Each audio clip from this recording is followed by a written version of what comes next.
चलिए आइए अब हम लोग पढ़ते हैं merits of cooperative society. Cooperative society के क्या क्या फायदे होते हैं, क्या क्या अच्छा चीज है इसमें। The cooperative society is the only form of business organisation which gives utmost important to its members rather than maximizing its own profit। अब देखिए कोऑपरेटिव सोसाइटी का जो मेन मंत्र, मूल मंत्र या उद्देश्य आप कह सकते हैं कि पैसा नहीं कमाना है, जो भी मेंबर्स हैं उनका फायदा होना चाहिए। जब मेंबर्स का फायदा होगा तो थोड़ा बहुत पैसा सोसाइटी भी कमाएगा। After studying its characteristics and different types, we may now study the merits in the forms of business organization।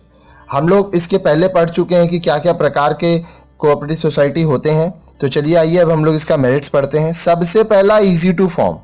Any 10 adult members can voluntarily form an association, get it registered with the registrar of cooperative societies।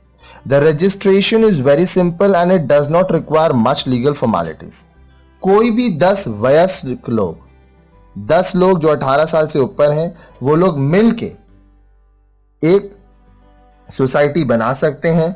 Registrar of cooperative societies के पास जाके registration कर सकते हैं। Registration बहुत ही simple होता है और इसमें ज्यादा कोई फॉर्मेलिटीज नहीं है।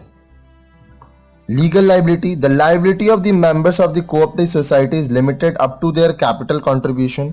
दे are not personally liable for the डेब्ट of the society.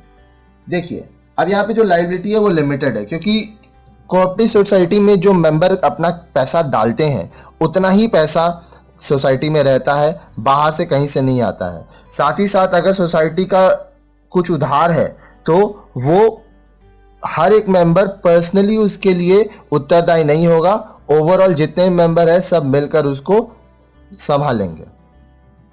Open membership, any competent like minded person can join the cooperative society at any time he likes. There is no restriction on the grounds of caste, creed, gender, color, etc. The time of the entry and exit is also generally kept open। कोई भी आदमी जो, मान लीजिए कोई एक cooperative society है, उसमें जो इकोनॉमिक ऑब्जेक्टिव है, अगर उससे रिलेटेड आप जो बिजनेस कर रहे हैं, अगर वही बिजनेस रिलेटेड कोई और भी आदमी है उसी एरिया में है जहां पे आप लोग काम करते हैं, जहां पे आपका सोसाइटी है, तो वो जब चाहे आपके बिजनेस को ज्वाइन कर सकता है और मेंबर बन सकता है। ठीक है, अब यहाँ पे बिजनेस का कहने का मतलब वो आपका सोसाइटी, क्योंकि सोसाइटी में हम लोग जो पैसा लगाते हैं वो किसके काम आता है, मेंबर का। तो अगर वो मेंबरशिप लेना चाहता है तो वो मेंबरशिप ले सकता है। अच्छा, यहाँ पे कोई रिस्ट्रिक्शन नहीं है, आपका कास्ट क्या है, आपकी क्रीड क्या है। ठीक है, क्योंकि कास्ट और क्रीड के हिसाब से आपका जाति क्या है, मजहब क्या है, आप लड़के हैं या लड़की हैं, आप काले हैं या गोरे हैं, ये सबसे कोई मतलब नहीं है। अगर आप बिजनेसमैन हैं, आप व्यवसायी हैं और आप व्यवसाय करना चाहते हैं और जो सोसाइटी है वो आपके व्यवसायिक क्षेत्र, आप जिस तरह का बिजनेस कर रहे हैं उस तरह का है, तो फिर आप उसका पार्ट बन सकते हैं।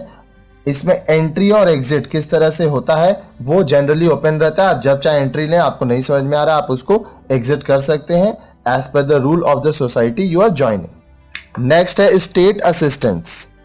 The need for country's growth has necessitated the growth of the economic status of weaker section. Therefore, cooperative societies always get assistance in the forms of loans, grants, subsidies, etc. from the state as well as central government. देखिए, आप जिस भी देश में रहते हैं, मैं यहाँ पे भारत की बात कर रहा हूँ, तो उसका जो वीकर सेक्शन, जो गरीब लोग हैं, उनका इकोनॉमिक स्टेटस को बढ़ाने के लिए सोसाइटीज का होना बहुत ज़रूरी है। इसलिए जो सोसाइटीज़ हैं उनको सरकार लोन भी देती है, ग्रांट्स देती है, सब्सिडीज़ देती है। ये सब के बारे में हम लोग आगे पढ़ चुके हैं। सब्सिडी क्या होता है, आपको छूट मिलता है। लोन तो आपको पता है, आपको उधार पैसा दिया रहा है। कुछ ग्रांट्स भी आपको दिए जाती हैं। अब ये आपको स्टेट गवर्नमेंट और सेंट्रल गवर्नमेंट दोनों देते हैं। Stable life. The cooperative society enjoys the benefit of perpetual succession.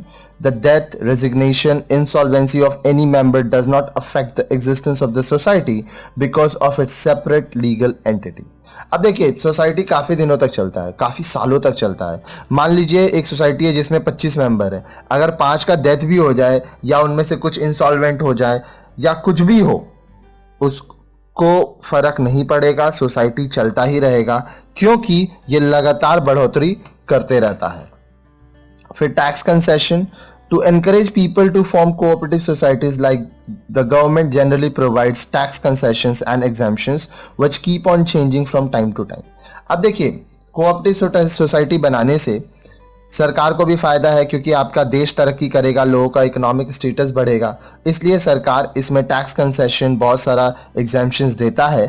और ये जो कंसेशन है ये समय दर समय इसका रेट बदलता रहता है। ओवरऑल कोऑपरेटिव सोसाइटीज को काफी सारी छूट मिलती है सरकार की तरफ से। Democratic management, the cooperative societies are managed by the managing committee which is elected by the members. The members decide their own rules and regulations within the limits set by the law. अब देखिए, जो cooperative society में members हैं उन्हीं में से लोगों को चुना जाता है वोटिंग के जरिए, जो मैनेजिंग कमेटी के हिस्से होते हैं।